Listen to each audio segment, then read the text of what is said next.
야채나 과일 먹을 때 있어서 생식으로 먹을 때하고 익혀서 먹을 때하고 차이점이 있죠. 무조건 생식이다, 무조건 화식이다, 이렇게 구분하는 것은 아니라고 봐요.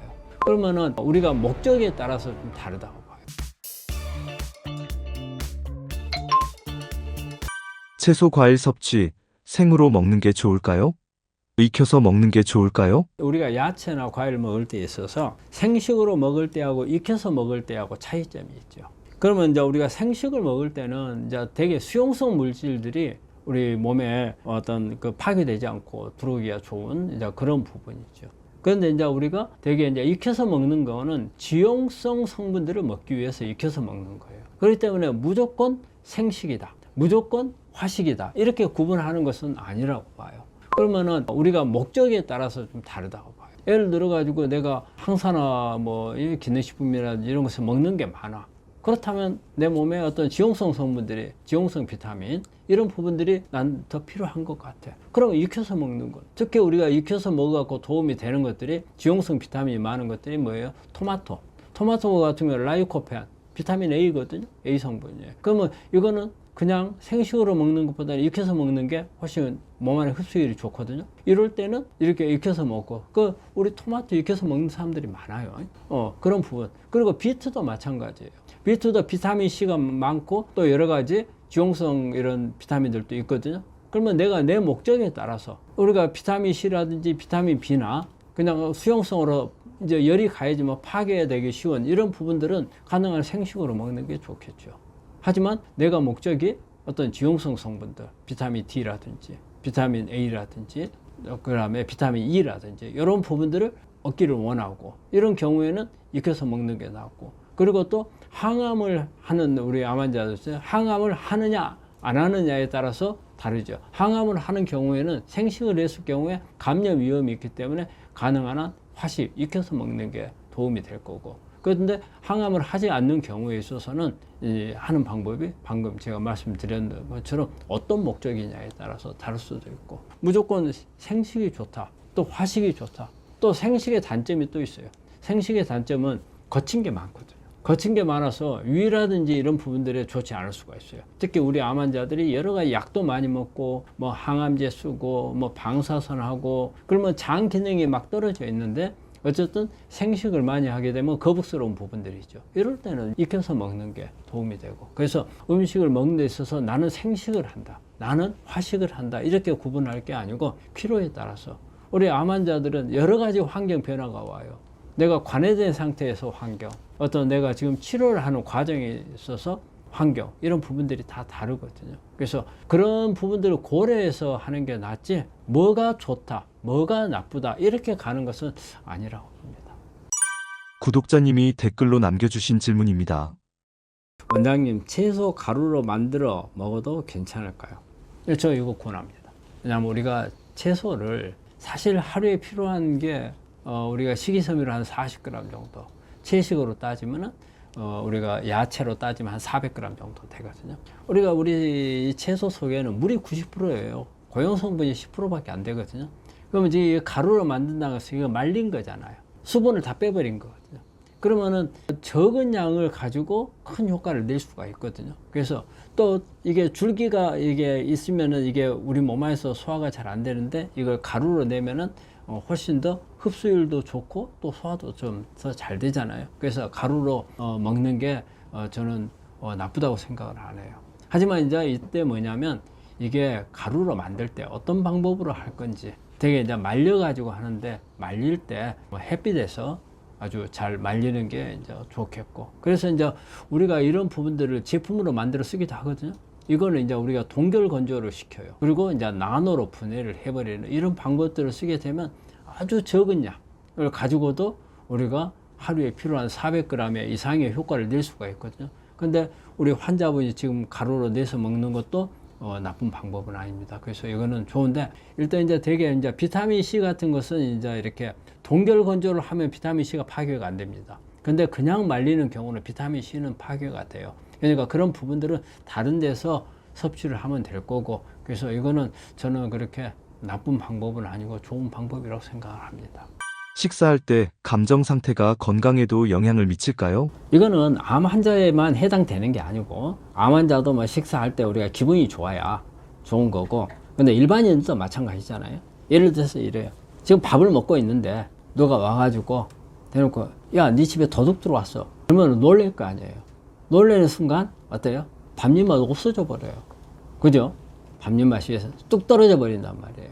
놀래가지고. 그렇듯이 우리 식사도 어떻게 보면은 스트레스하고 관련이 많아요. 그 다음에 소화력도 이게 관련이 많거든요. 그래서 우리가 암 환자분들이 이게 식사를 할 때는 가능한 한 걱정거리가 되는 거라든지 스트레스 줄 만한 이런 부분들은 없애주는 게 좋아요. 또 저는 혼자 먹는 것은 피했으면 해요. 왜냐하면 혼자 먹다 보면 허겁지겁 먹어요. 아무 생각 없이 빨리 막 먹고, 또 어떤 분은 스트레스가 쌓이면 한두 숟갈 들고 깨작깨작 하다가 놔둬버린단 말이에요.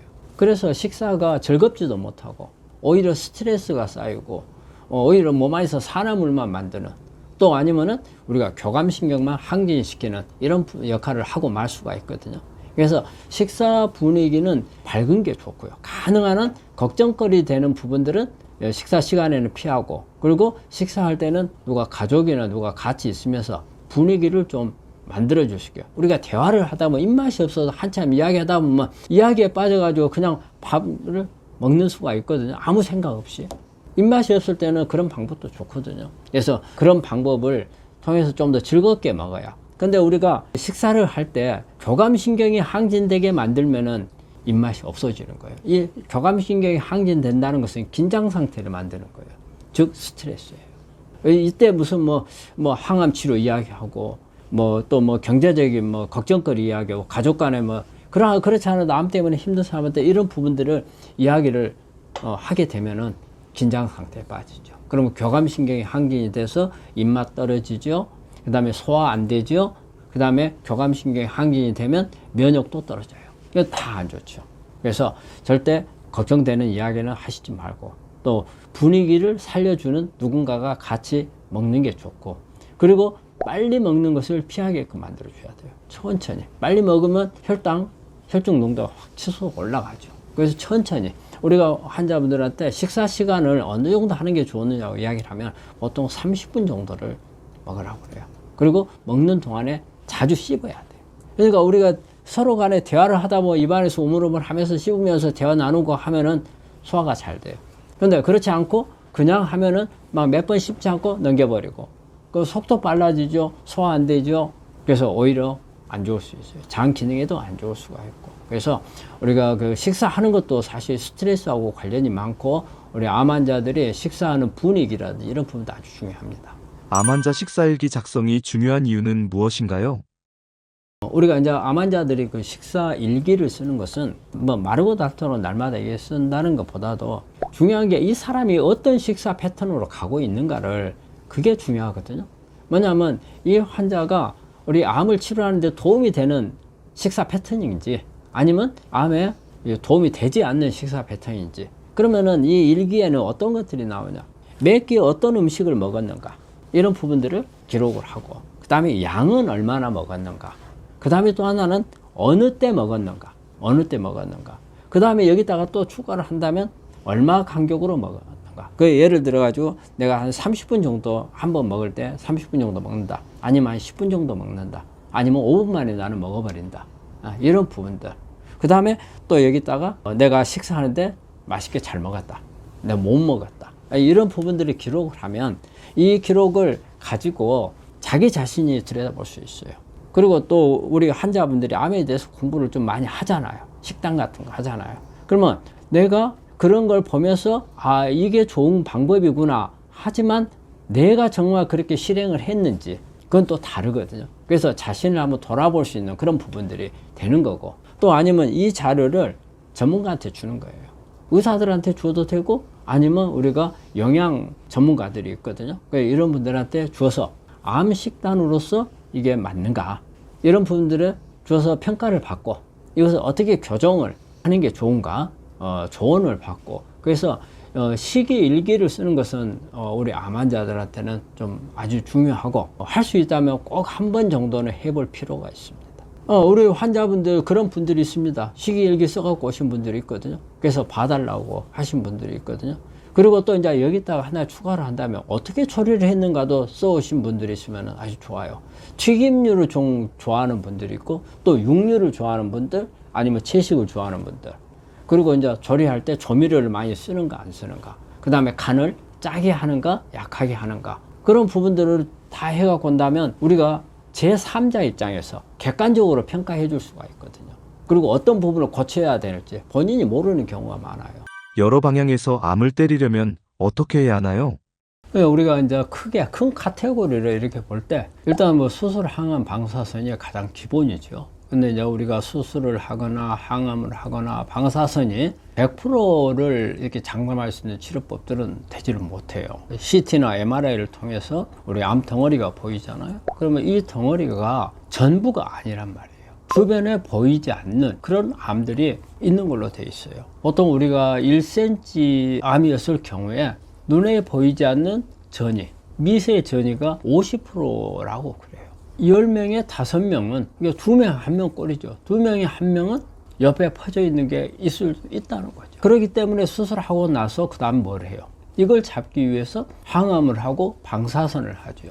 그 항암하고 방사선은 또 우리가 어때요? 100% 또 미세 전이 되어 있는 이런 암들을 잡을 수 있느냐? 그게 어렵다는 거죠. 100%는 못 잡는다. 우리가 항암이나 방사선은 확률로 잡아요. 빨리 움직이는 세포만 죽이는 거거든요. 그럼 움직이지 않고 쉬는 세포들에 대해서는 공격을 못 하는 거예요. 근데 항상 암은 동시간대에 어떤 세포는 활동을 하고 어떤 세포는 쉬고 있어요.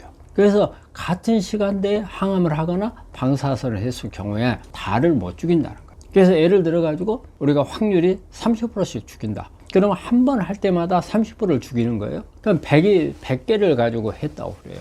한 번 하면 30개를 죽이면 70개가 되겠죠. 그 다음 항암이나 방사선 했을 때 70개에 또 30%예요. 그럼 한 50개가 또 남겠죠. 그 다음에 했을 때 또 50개에 30%예요. 이런 개념으로 되다 보니까 제로가 되게 어렵거든요. 그렇게 됐을 때 이 제로를 만들기 위해서 우리가 이제 해야 될 부분들이 어떻게 보면 이제 보완하는 부분들이에요. 이게 이제 면역도 될 수가 있고, 그리고 암을 성장하도록 신호를 주는 유전자를 조절하는 것도 되고, 그 다음에 암이 크지 못하도록 환경을 만드는 것. 이런 부분들이 다 같이 병행이 돼야 된다. 그리고 또 이 암 환자가 가지고 있는 심리적인 부분들, 이런 부분들도 아주 중요하거든요. 암은 몸 안에 있는 어떤 장기에 있는 하나의 덩어리지만 이 덩어리를 만드는 데 있어서 어떤 심리적인 부분도 엄청 큰 역할을 해요. 그죠? 그런 부분들. 그래서 이런 식으로 종합적으로 조절을 하고 또 공격을 하게끔 하는 게 저는 가장 이상적인 암치료 방법이라고 생각을 합니다. 암 치료 비용이 걱정된다면 어떻게 해야 할까요? 사실 우리 암이라는 게 비용이 참 많이 드는 질환 중에 하나죠. 우리 사실 뭐 수술이나 항암, 방사선만 하더라도 엄청난 부담이고 국가에서 의료보험을 해서 많이 지원을 해주기 때문에 그래도 우리 환자분들이 부담이 적은 거고, 그 다음에 참 우리나라 의료가 좋은 거예요. 외국에 비해서 엄청 저렴하면서도 아주 그 우리나라 의료 수준이 높잖아요. 그렇기 때문에 좋은 치료를 해주고 있는 거죠. 그런데 이제 그 외 것들이 이제 또 좀 많이 들어요. 여러 가지 우리가 뭐 음식부터 우리가 일반 식사보다는 또 다르게 식사를 해야 되고, 또 우리 특히 이제 우리 암 환자분들은 유기농을 하고 친환경을 하게 되고, 또 여러 가지 또 기능식품들을 또 먹어야 되고, 그래서 하다 보면 뭐 수도 없이 많아요. 하지만 그걸 다 할 수는 없잖아요. 환자분들 자기 경제적인 부분들하고 맞춰야 되는 거고, 그래서 저는 우리 환자분들한테 꼭 그걸 말씀드리고 싶어요. 무턱대고 뭐가 좋다 해서 다 그걸 다 먹는 것보다는 검사를 정확하게 검사를 해서 꼭 필요한 것만 하시다 보면 그게 가장 전략적인 방법이고 가장 현명한 방법이라고 생각해요. 사실 우리가 병이라는 게 원인이 뭐고, 그리고 또 현재 상태가 어떻고, 앞으로 하는 데 있어서 어떤 치료 방법들이 있고, 그런 부분들을 전부 다 분석을 하지 않고 치료한다는 것은 좀 무모한 거죠. 그래서 가장 기본적인 것은 내가 가지고 있는 암이 도대체 어떤 성질의 암이고 내 몸의 상태는 어떻게 되어 있고, 그거 정도는 알고 해야 된다고 생각을 해요. 그리고 모든 암이 이게 있어요. 우리가 암 종류별로 뭐 유방암이니 뭐 간암이니 대장암이니 크게 이렇게 하지만 모든 암은 다 다르다는 겁니다. 예를 들어서 유방암이지만 유방암 중에서도 뭐 크게 나누면 또 호르몬 양성암, 호주 양성암, 뭐 삼중음성, 뭐 또 기저부암이 있고 여러 가지 수도 없이 종류가 많은데 똑같은 암 중에서도 유전자가 변이된 유전자가 또 다를 수도 있거든요. 천차만별이에요. 어쩌면은 거의 모든 암 환자가 다 다르다고 봐야 돼요. 근데 우리가 그 암종을 놓고서 무턱대고 이런 치료를 하면 된다. 이러면은 어떤 사람은 맞아 떨어지면 치료가 잘 되겠죠. 맞지 않는 경우가 많이 있을 수 있어요. 그거는 그 사람, 즉 암을 가지고 있는 사람에 대한 어떤 분석이 제대로 안 되면 아무리 똑같은 치료 하더라도 안 듣는다는 거죠. 그래서 요즘에 과학이 발달해서 엄청 검사도 발달이 많이 되어 있어요. 그래서 우리 환자분들이 좀 더 검사하는데 좀 적극적으로 해서 정확하게 내 몸을 한 번 더 분석을 해가지고 치료를 하면 그게 가장 효과적이고 전략적인 방법이라고 생각을 합니다. 암 환자들이 병원을 어떻게 활용하면 좋을까요? 이제 그런 방법이 있으면 참 좋은데 우리나라가 아직은 그런 면에서는 조금 취약한 것 같아요. 그래서 환자들 입장에서 상당히 답답하죠. 답답하지만 사실 치료법 하나를 두고도 어디가 잘하는지 또 어디가 그런 치료에 대해서 많은 임상 경험을 가지고 있는지 이런 부분들이 사실은 알기가 좀 어려운 게 현실입니다. 또 이게 여러 가지 또 뭐 여러 그 언론 매체라든지 이런 데 보면은 정보들이 많이 나와요. 근데 그 중에서 나한테 정확하게 맞는 게 어떤 건지 그것도 사실은 참 어렵거든요. 참 미국 같은 경우는 참 부러워요. 미국 같은 경우에 보면은 이런 정보를 주는 회사가 있는 걸로 알아요. 그래서 그런 정보를 주는 회사가 자기의 어떤 임상 기록이라든지 이런 부분들을 보내면 가장 적합한 병원, 그 다음에 적합한 의사, 그 다음에 치료 방법들을 이렇게 조언을 해주는 그런 컨설팅을 해주는 그런 시스템, 그리고 정보를 알려주는 정보 회사들이 있는 걸로 알거든요. 저희 나라도 그런 부분이 있다면 참 좋겠는데 그렇지를 못하다 보니까 또 이런 부분들을 언급을 하는 분들도 많이 있거든요. 많이 있지만은 이 정보를 듣는 입장에서는 그게 맞는지 안 맞는지를 정확하게 검증하기 어려운 그런 부분들은 참 있습니다. 그래서 저희들도 그런 부분들을 좀 알리기 위해서 어쩌면 이런 언론 매체를 통해서 하고 있는지도 몰라요. 그래서 좀 어렵지만 우리 환자분들이 조금 더 노력을 하고 제가 말씀드린 것은 그 사람의 말을 다 믿을 수는 없죠. 하지만 우리가 검사 데이터는 믿을 수가 있거든요. 그래서 본인이 정확하게 자기 몸에 대한 검사 데이터를 가지고 있으면 조금 더 접근할 수 있는 방법을 좀 찾을 수 있지 않겠나. 어느 사람이 나한테 가장 이상적인 치료 방법에 대해서 조언을 해줄까, 이걸 찾기는 어려우니까 본인이 검사를 하셔가지고 본인한테 맞는 부분들을 찾는 게 오히려 더 빠를 것 같다는 말씀을 드립니다.